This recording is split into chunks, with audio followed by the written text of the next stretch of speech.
안녕하세요. 저는 며칠 전에 너무 충격적인 상황을 겪고 말았는데요. 그때만 생각하면 지금도 피가 거꾸로 솟을 만큼 너무 화가 치밀어 오릅니다. 절대로 용서할 수 없는 그 사람들을 고발하려 늦은 저녁 잠도 오지 않아 컴퓨터 앞에 앉았습니다. 사건이 시작되었던 건 제 딸이 결혼한 이후 3년 동안 임신 소식이 전혀 없자 안사돈이 저희 집으로 찾아왔어요. 사돈지간 거리가 가까워서인지 혼자 살고 있는 저에게 딸에 대한 불만을 늘어놓기 위해 시도 때도 없이 초인종을 눌러댔어요. 상당히 피곤한 성격이라 웬만하면 피하면서 지냈는데 그날은 하필 제가 집에서 외출한 날 찾아왔더라고요. 볼일을 마치고 집으로 들어가려 하던 도중 걸려온 전화라 받지 않고 상황을 지켜보기로 했었죠. 그렇게 꽤 시간이 흐른 뒤 집에 들어가려 하는데 안사돈은 할 일도 없는지 몇 시간 동안 저희 집 앞을 지키고 있었어요. 집으로 돌아가려는 안사돈이 건물에서 나오면서 제가 상황을 파악하려 조심스럽게 집 앞에 가까이 다가간 순간 서로 마주치게 되었던 거죠. 안사돈은 얼굴이 일그러지면서 왜 전화 안 받았냐고 난리를 치기 시작했어요. 그래서 정신없이 바빠서 확인을 하지 못했다며 얼버무렸죠. 안사돈은 저에게 말할 일이 있다며 당장 현관문을 열어달라고 재촉하길래 어쩔 수 없이 저희 집에 함께 들어왔습니다. 해도 너무하다고 생각되지 않아요? 이건 정말 아닌 것 같아서 이렇게 찾아온 거예요. 웬만해선 안 오려 했는데 재석이 얼마나 문드러졌으면 왔겠어요? 연우가 글쎄 아이를 안 가지겠다고 포기 선언을 했다고요. 우리 집 딸을 끊어버릴 생각으로 결혼시킨 건 아니잖아요. 이런 건 사돈이 잘 좀 신경 써주셔야죠. 언제까지 저희가 연우 눈치를 봐야 하는 거예요? 임신 좀 해달라고 왜 부탁을 해야 하냔 말입니까? 제 말이 틀렸어요? 처음부터 몸이 약하다는 말을 들었을 때 기분이 썩 좋지 않아서 제가 몇 번이고 결혼 반대했던 거 아시죠? 둘이 좋아 죽겠다는데 그걸 뜯어 말려봤자 좋을 것 하나 없어서 어쩔 수 없이 결혼 허락해 준 건데 고마운 걸 알면 그에 대한 대가를 치러야지. 언제까지 깜깜무소식만 전해줄 거예요? 무슨 방법을 써보세요. 저도 이제 지치네요. 매일같이 찾아가서 아이를 가질 수 있는 방법을 죄다 시도해봤는데 괜히 스트레스만 주는 것 같아서 더 이상 신경도 안 씁니다. 저는 이런 노력을 하는데 사돈은 세워라 안 해워라 취미 생활이나 즐기면서 사람들 만나러 다니시는 건 아니죠? 이번이 마지막이에요. 더 이상은 저희도 기다려줄 수 없을 것 같네요. 제 아들은 점점 나이가 들어가는데 가져도 진작에 가졌어야 할 자기 자식을 못 보니 얼마나 괴롭고 힘들겠어요? 말은 안 하고 있지만 뒤에서 축 처진 어깨만 봐도 딱 알겠더라고요. 그러니 이번에 무슨 수를 써서라도 좋은 소식 들려줬으면 좋겠네요. 그렇지 않으면 이제 창민이랑 연우는 이혼하는 걸로 알고 있겠습니다. 대충 무슨 말인지 알아들으셨죠? 안사돈은 자기가 할 말이 다 끝이 났는지 자리에서 일어나 집으로 돌아갔지만 이런 말을 들으니 기분이 좋지 않더라고요. 한두 번도 아니고 임신이 실패가 될 때면 저에게 찾아와 꼭 한마디 하고 돌아갔어요. 상처되는 말을 듣고 있었는데 그날따라 먼저 세상을 떠나버린 남편이 너무 그리웠어요. 제 옆을 지켜줬었다면 안사돈은 아무 말도 하지 못했을 텐데 홀로 살고 있는 저를 너무 무시하는 것 같아 기분이 점점 상하기 시작했죠. 그리고 안사돈이 저희 집에 왔다 간 걸 사위가 알았는지 전화가 울려왔어요. 받아봤자 뻔한 대답 듣게 될 것 같아 그냥 안 받고 집안일을 하고 있는데 현관문 밖에서 딸의 목소리가 들려왔습니다. 여긴 어쩐 일이야? 들어가서 푹 쉬지 않고 얼마 전에 시험관 끝나서 지금도 많이 힘들 텐데 그렇지 않아도 아까 안사돈 왔다 갔었다. 연우야, 많이 힘들면 여기서 그만두는 게 어떻겠니? 아무래도 그렇게 하는 게 좋을 것 같다. 지금 모두가 힘든 상황인데 계속 무리하게 붙잡고 있을 순 없잖니. 엄마도 많이 답답한데 연우 너는 얼마나 힘들겠어. 그동안 정말 고생 많았잖아. 여기서 이제 그만 멈추고 다시 시작하는 게 좋지 않겠어? 엄마는 우리 딸이 행복한 결혼 생활하는 걸 보고 싶은 거지. 이렇게까지 욕을 먹고 있는 모습을 보려고 지금까지 애지중지 홀로 너를 키운 게 아니야. 그러니까 여기서 끝내는 걸로 하자. 엄마, 저도 지금 많은 고민을 하고 있어요. 그리고 좀 전에 그이와 안 좋은 말도 오고 갔고요. 계속 남편 뒤에서 안 좋은 입김을 불어넣다 보니까 본인도 정신적으로 많이 힘들었는지 갑자기 저에게 짜증을 내더라고요. 모든 게 꼭 제 잘못인 것 마냥 몰아가길래 한바탕 하고 왔어요. 남들은 잘 되는 임신이 왜 저희에겐 찾아오지 못하는지 모르겠어요. 그래서 저도 조만간 이혼하려고 생각 중이에요. 더 이상 이렇게는 살고 싶지 않거든요. 차라리 새롭게 다시 시작하는 게 좋겠어요. 그래, 잘 생각했다. 저 집안과는 처음부터 잘못된 만남이었던 것 같으니까 최대한 빨리 정리하고 집에 다시 들어와. 딸과 한참 동안 대화를 주고받으면서 앞으로 어떻게 살아가야 할지 계획을 세우기 시작했어요. 그런데 계속해서 전화 연결이 되지 않아 답답했는지 사위가 현관문을 두드리며 화를 내고 있길래 이왕 온 김에 한 소리 해줘야 할 것 같아서 문을 열어줬습니다. 그러자 저에게 불만을 늘어놓으면서 제 딸을 찾길래 만나고 싶어 하지 않는다며 돌려보내려 하는데 갑자기 무릎을 꿇더라고요. 아니 갑자기 이게 뭐하는 짓인가? 자네가 왜 내 앞에서 무릎을 꿇는 거야? 뭘 원해서 이렇게까지 하는지 모르겠다만 이미 연우는 마음을 접은 것 같네. 솔직히 자네도 그동안 많이 힘들어서 내 딸에게 막대한 거 아닌가?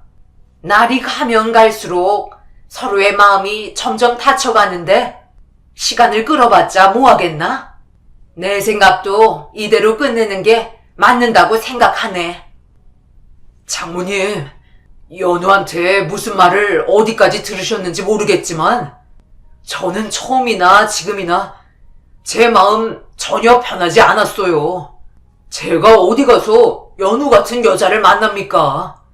같이 살아가면서 당연히 힘든 점은 생길 수 있는 거잖아요. 저도 언제나 한결같은 마음을 유지하는 건 어렵고요. 뒤에서 부모님의 압박을 받고 있는 저 또한 많은 스트레스를 받아왔었습니다. 당연히 연우가 더 많이 힘들었겠죠. 하지만 그걸 지켜보고 있던 저도 정신적인 고통이 너무 많았어요. 연우와 대화할 수 있게 한 번만 기회를 주세요. 이대로 끝내는 건 서로에게도 좋은 영향은 아니라고 생각돼요. 좋게 풀어서 잘 해결할 테니 제발 연우와 대화 좀 할 수 있게 허락해 주세요. 장모님은 제 마음 이해해 주셔야죠. 제가 아이를 너무 원하고 있다는 것도 잘 아시잖아요. 사위는 결혼 전부터 저희 집에 인사 왔을 때 아이를 간절히 원하고 있었어요. 되도록이면 많이 낳아서 대가족을 이루고 싶어하는 마음을 가지고 있었습니다. 당연히 제 딸도 같은 생각을 가지고 있었죠. 몸이 좀 약하긴 했어도 관리만 잘하면 큰 문제는 없을 줄 알았어요. 그런데 이런 일이 발생될 거라곤 전혀 생각하지 못했기 때문에 양가 집안 모두 당황스러워 했었죠. 결국 사돈댁의 조급함이 사위와 제 딸 사이를 점점 멀어지게 만들었고 상처도 많이 받게 되면서 결국 이혼 얘기까지 나오게 된 거였어요. 서로가 맞지 않으면 미련하게 그걸 붙잡고 있는 것보단 차라리 하루라도 시간을 버는 게 둘에게는 이득일 것 같아 사돈이 이혼 얘기가 나왔을 때부터 저희는 아예 마음을 접을 수 있었습니다. 하지만 사위는 그걸 받아들일 수 없었는지 저희 집 앞에서 연우가 나올 때까지 절대 일어나지 않았고 결국엔 눈물까지 흘리면서 제 발목을 잡곤 놓아주지 않았어요. 저는 오로지 딸의 입장만 생각해야 하지만 둘 사이가 얼마나 심각하게 안 좋은 건지 다 알 수 없기 때문에 참 난감한 상황이었습니다. 그렇게 아무 말 없이 멍하니 서서 오열하고 있는 사위를 바라보고 있는데 연우도 많이 신경이 쓰였는지 방문을 열고 고개를 내밀었어요. 아무래도 둘 사이에 진지한 대화가 필요할 것 같아 잠시 바람 좀 쐬고 와야 할 것 같다며 자리를 피해줬어요. 그렇게 몇 시간 뒤 딸에게 전화가 오길래 조심스럽게 집으로 다시 들어가니 좋게 대화가 끝이 났는지 서로 소파에 앉아 있었어요. 부부 사이 캐묻는 것도 아닌 것 같아 일단 상황을 지켜보기로 하면서 진정된 둘을 집으로 돌려보냈습니다. 그 뒤로 큰 문제 없이 잘 지내고 있었는지 한동안 연락이 없었어요. 그래서 잘 살고 있는지 궁금한 마음에 사위에게 전화를 해보니 저희 집에 찾아온 이후 단 한 번도 다툰 적이 없이 지내고 있다는 말에 안심을 하게 되었죠. 그리고 딸에게 전화를 하니 다시 한번 임신을 하기 위해 많은 것들을 시도하고 있다는 말에 걱정도 돼서 저녁에 잠시 단둘이 만나기로 약속을 잡게 되었어요. 이번에도 실패를 한다면 또 어떤 상처를 받게 될지 몰라 걱정스러워 딸의 생각을 듣고 싶었죠. 이혼하는 게 좋은 건 아니지만 엄마는 이번에도 실패하게 되면 또 다른 상처를 얻게 될까봐 그게 걱정이네. 잘 될 거예요. 그렇게 믿고 있어야죠. 저에게도 분명 기회가 올 거라 생각해요.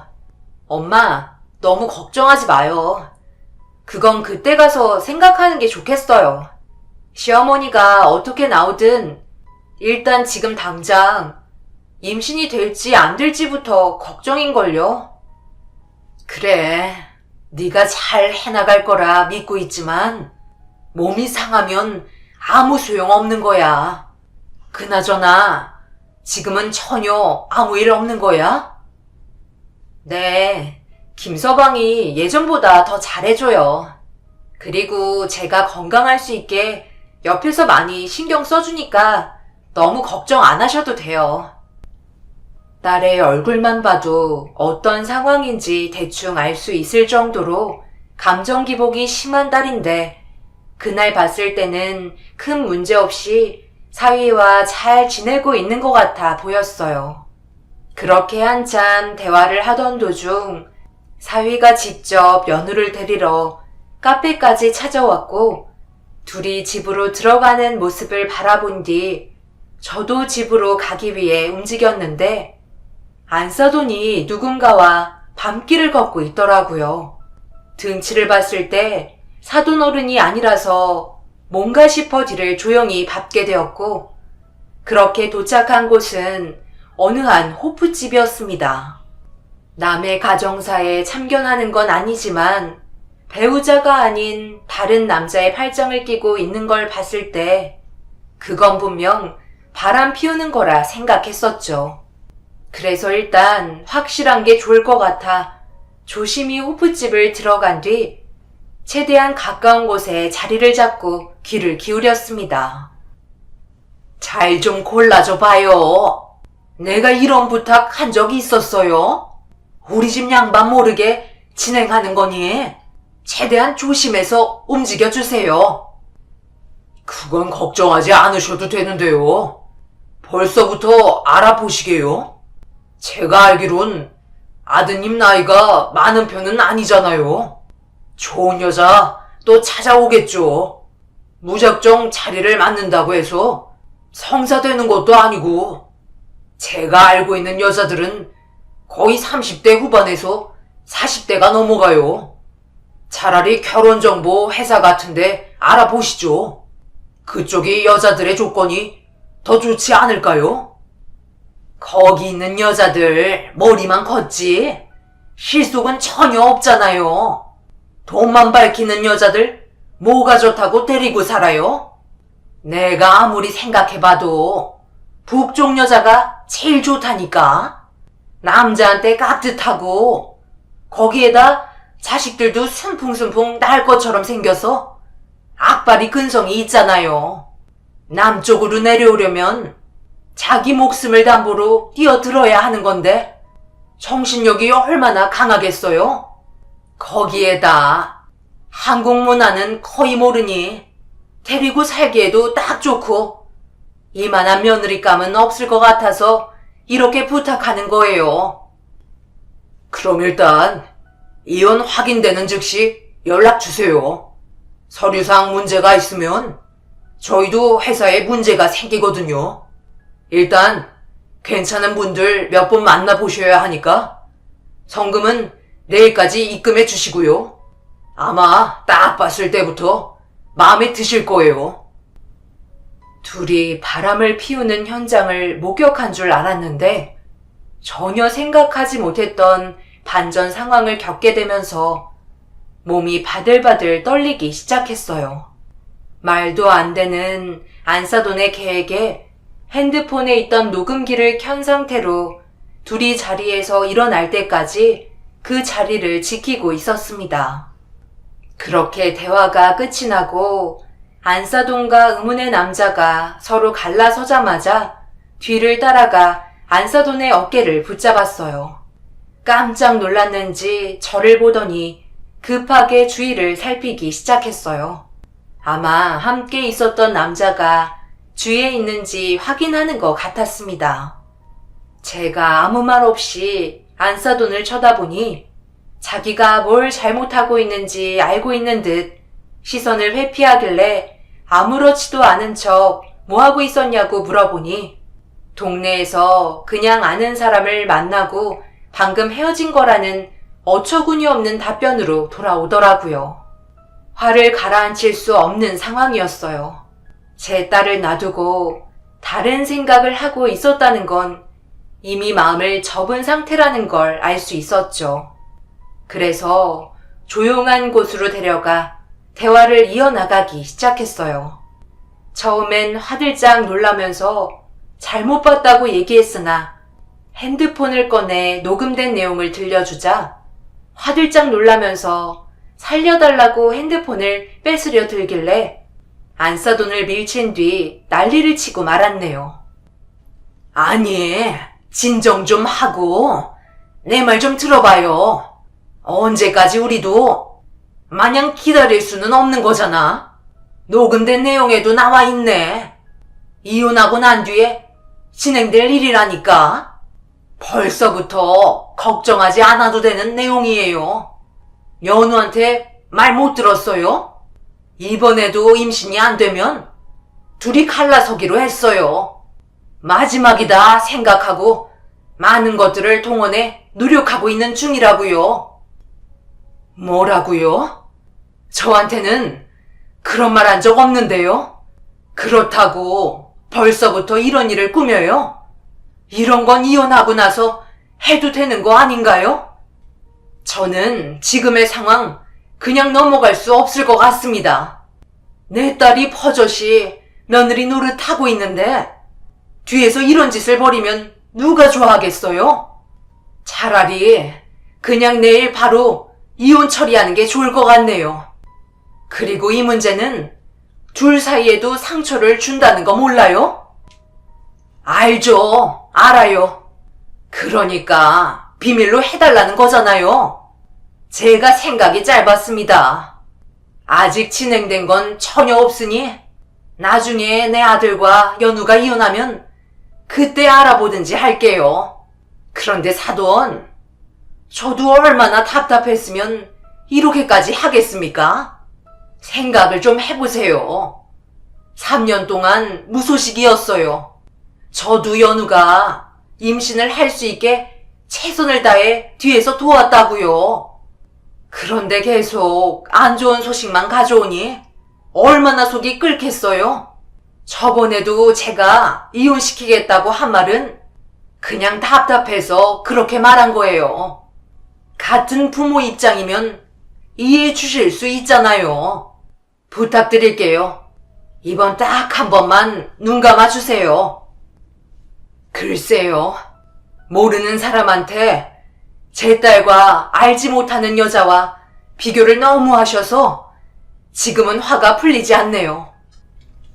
안사도는 이런 사실이 집에 흘러 들어가는 순간 자기는 나만 하지 않을 거라며 길거리에서 무릎을 꿇길래 당황한 나머지 일단 나중에 다시 얘기하자며 집으로 돌아왔습니다.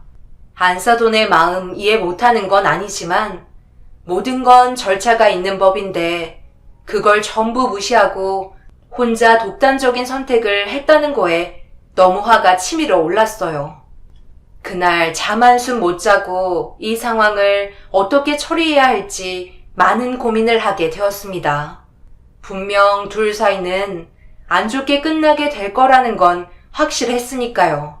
그렇다고 제 딸이 아무것도 모르는 상태에서 당하는 것보단 내가 먼저 얘기를 해주는 게 좋을 것 같아 다음날 아침에 딸에게 전화를 걸려고 수화기를 들었는데 딸이 저에게 먼저 전화를 걸어왔길래 잘 됐다 싶어 바로 받았어요.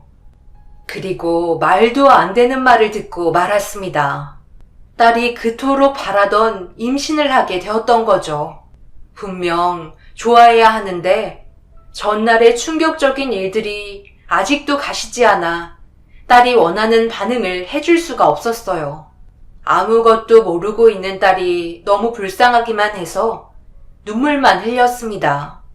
수화기를 통해 흐느끼는 소리를 들었는지 딸은 아무것도 모른 채 같이 눈물을 흘렸고 그렇게 전화가 끊어지자마자 안사돈에게 바로 전화가 또 걸려왔습니다.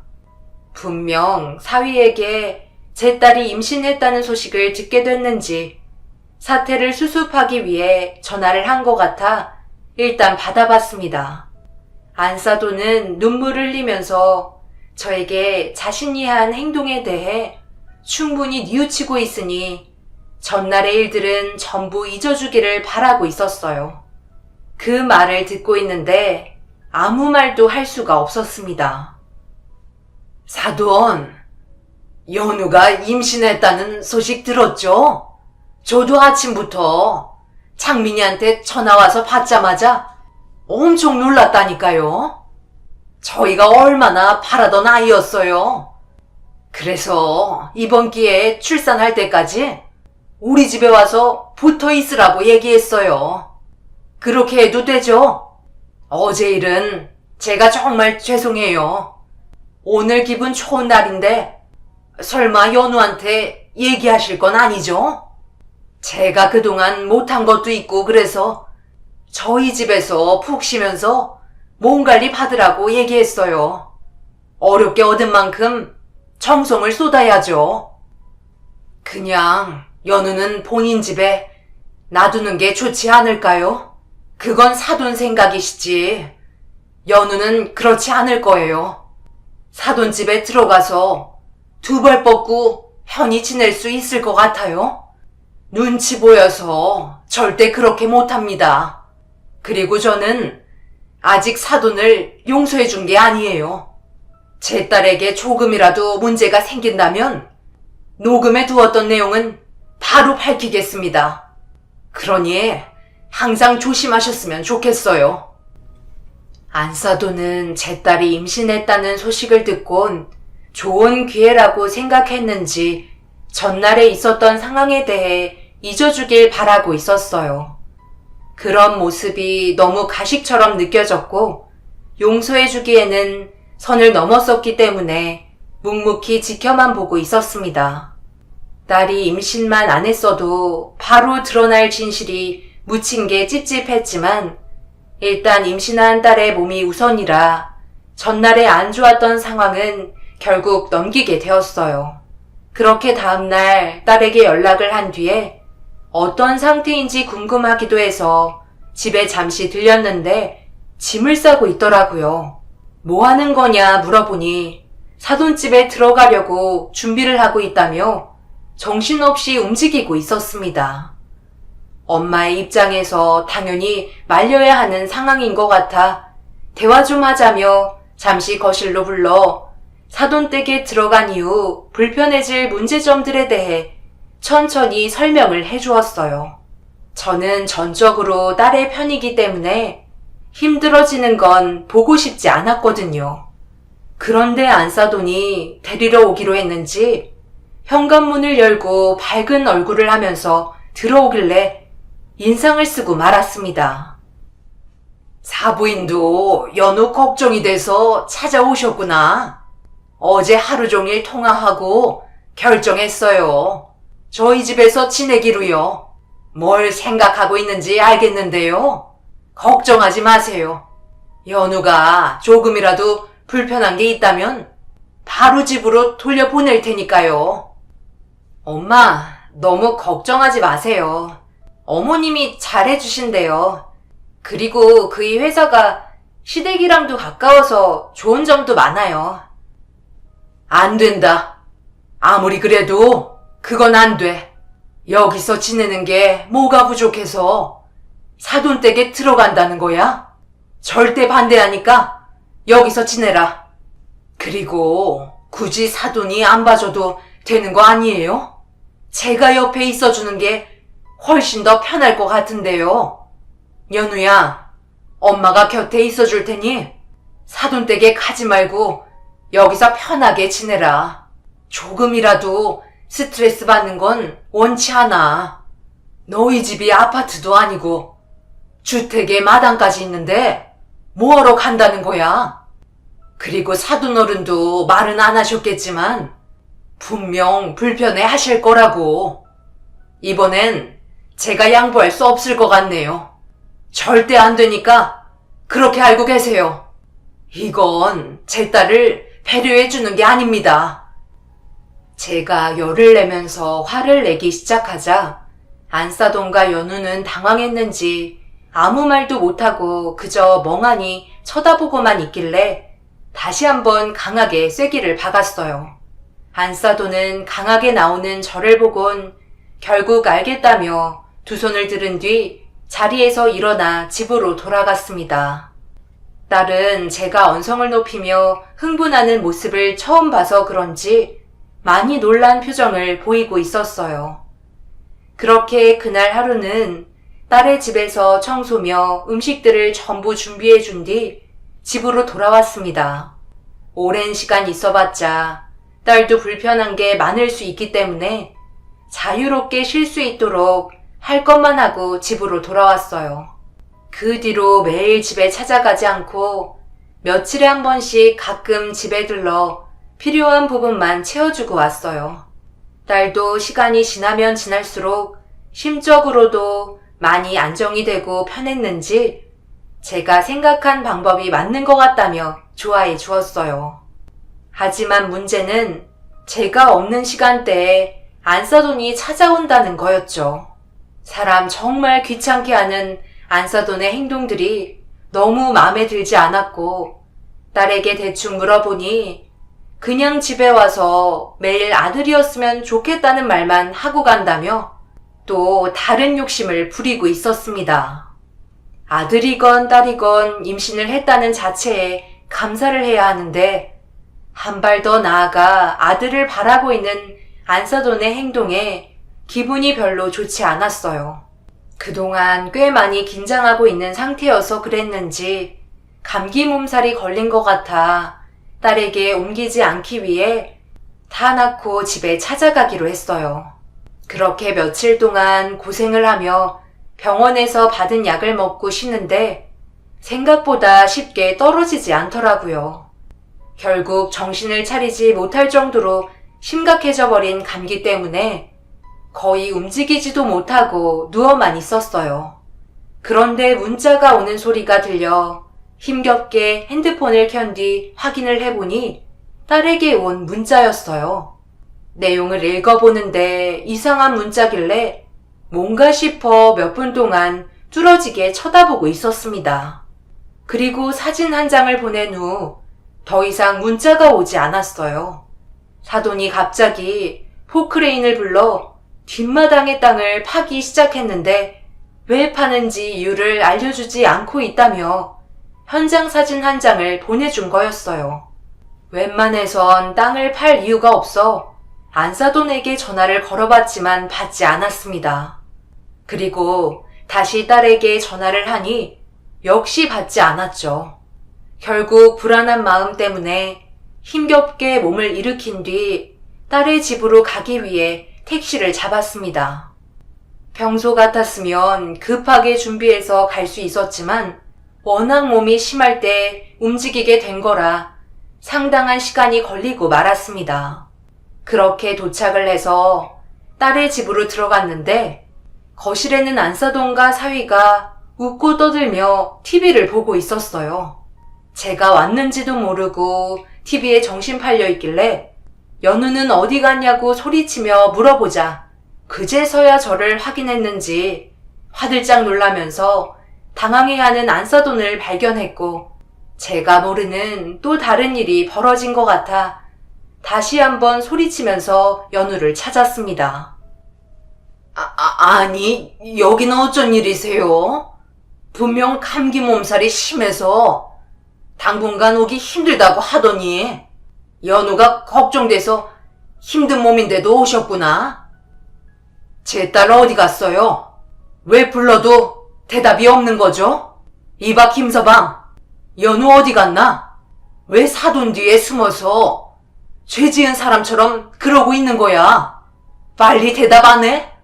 내가 기분이 좋지 않아 찾아왔는데 포크레인으로 뒷마당을 파고 있었다면서? 장모님, 그게요. 이건 꼭 해야 되는 거라 어쩔 수 없었어요. 일단 몸이 편찮으시니까 앉아서 제 말부터 들어보세요. 이거 안 나? 연우 어디 갔냐고 물어보잖아. 왜 대답을 안 하는 거야? 자네, 연우한테 무슨 일이라도 생기면 절대 가만두지 않을 거야. 알겠어? 뒷마당에다 도대체 뭘 해놨길래 말들을 안 해? 내가 당장 가서 확인해 볼 테야. 저는 정신을 부여잡고 비틀거리면서 집을 나와 뒷마당으로 급하게 걸음을 옮겼어요. 그런데 멀리에서 보이는 무언가를 확인하고 경악을 하고 말았습니다. 제 딸이 땅에 얼굴만 남긴 채 묻혀 있었고 정신을 잃고 있길래 비명을 지르면서 정신없이 손으로 땅을 파기 시작하면서 정신 차리라고 딸을 보며 외쳤지만 깨어나지 않고 있길래 뒤에서 저를 바라보고 있는 사위와 안사돈에게 화를 내며 당장 연우를 꺼내달라고 소리를 쳤어요. 하지만 사돈은 우물쭈물거리면서 땅을 파면 안 된다고 선뜻 나서지 않길래 더 이상 참을 수가 없어 사돈의 얼굴에 손을 날렸습니다. 그러자 사위가 제 팔을 잡더니 자기가 설명을 하겠다며 지금은 절대 땅을 파면 안 된다는 정신나간 말을 이어나가고 있었네요. 장모님, 지금 땅을 파면 안 된대요. 엄마도 저를 이렇게 해서 낳았다고 하더라고요. 엄마 집안에서 대대로 내려오는 풍습 같아요. 새벽 동이 틀 때 꺼내야 확실한 아들이 된다고 하니까 그때까지만 무조건 참아주셨으면 좋겠어요. 저희 어렵게 얻은 아이잖아요. 두 번 다시 없을 기회인데 차라리 딸보다 대를 이어줄 수 있는 아들이 좋지 않겠어요? 내가 시집 왔을 때 이렇게 해서 창민이 가진 거예요. 당연히 믿지 못하겠지만 예전에 살던 그 동네에서 전부 다 이렇게 해서 아들을 봤다고 하더라고요. 임신을 하면 몸에 열기가 올라오잖아요. 그걸 내려줘야 되는데 그렇지 못하면 성별이 딸로 바뀐다고 하더라고요. 그런데 하필 지금 날씨도 더워서 딸일 수 있는 확률이 높잖아요. 그래서 걱정이 많이 됐었는데 제가 창민이 가졌을 때 생각이 나더라고요. 딱 하루만 땅속에서 몸의 열기를 내려주면 무조건 아들이 나올 테니 지금은 좀 힘들어도 그냥 지켜만 보세요. 제 말이 맞다니까요. 동이 트면 날이 따뜻해지니까 그 전에 빼는 게 제일 좋아요. 뭔 정신 나간 소리야? 너희들 미쳤어? 내 딸이 쓰러졌잖아. 아들, 딸 필요 없으니까 당장 내 딸 땅속에서 꺼내라고. 사돈과 사위는 제 말을 듣지 않았어요. 너무 화가 난 나머지 절대 가만두지 않겠다며 곧바로 경찰서에 신고를 했고 빠르게 달려온 경찰분들과 구조대의 도움으로 연우가 땅속에서 나올 수 있었는데 창백해진 얼굴과 몸을 본 순간 오열을 하고 말았습니다. 급하게 응급실에 도착한 연우는 서둘러 몸의 열기를 높이기 위해 따뜻하게 해줄 수 있는 방법을 동원했어요.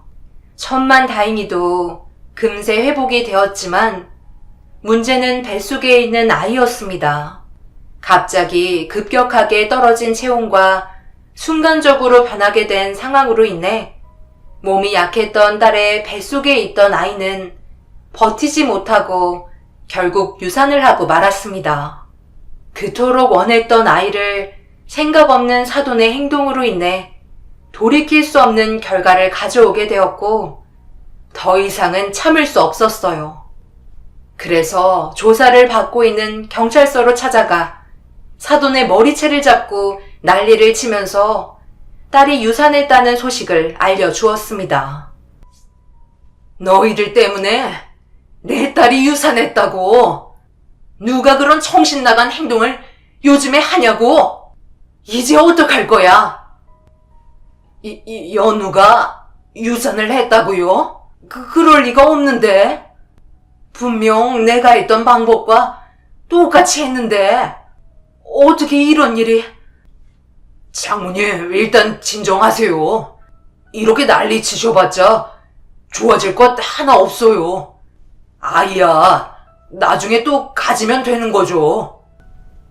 저는 사위의 마지막 한마디의 말에 결국 잡고 있던 이성까지 놓게 되면서 제가 아닌 다른 사람으로 변하게 되어 버렸습니다.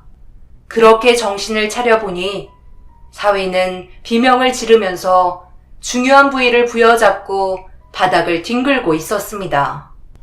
그리고 그 사이 사돈 어른이 경찰서에 도착하면서 제가 가지고 있던 녹음된 파일도 전부 공개를 하게 되었죠. 생각 없이 행동한 안사돈은 사돈 어른에게 머리채를 잡혔고 경찰서는 아수라장이 되어버렸습니다. 그리고 이 문제로 제 딸과 사이는 이혼을 하게 되었지만 땅속을 직접 데리고 들어간 게 사위였다고 그때의 상황을 설명해준 연우의 말에 눈물이 멈추지 않았네요. 지금도 연우는 그때의 일들 때문에 정신과 치료는 물론 병원에서도 통원 치료를 받고 있는 상태입니다. 그리고 못된 사이놈은 제가 그곳을 세차게 걷어차게 되면서 터지고 말았는지 두 번 다시 아이를 가질 수 없는 몸이 되어버렸죠. 중요 부위 2개가 터져서 잘라내야만 했다고 합니다. 더 이상 그 집안은 씨를 만들 수 없는 상태가 되어버린 넷이 아들을 데리고 살아야 하는 거였죠. 그리고 전적으로 모든 건 처음부터 사돈댁에서 시작을 했기 때문에 법적으로 이혼 이자료와 정신적인 손해배상 청구를 저희 쪽으로 유리하게 적용이 될 수 있게 정리가 되었어요.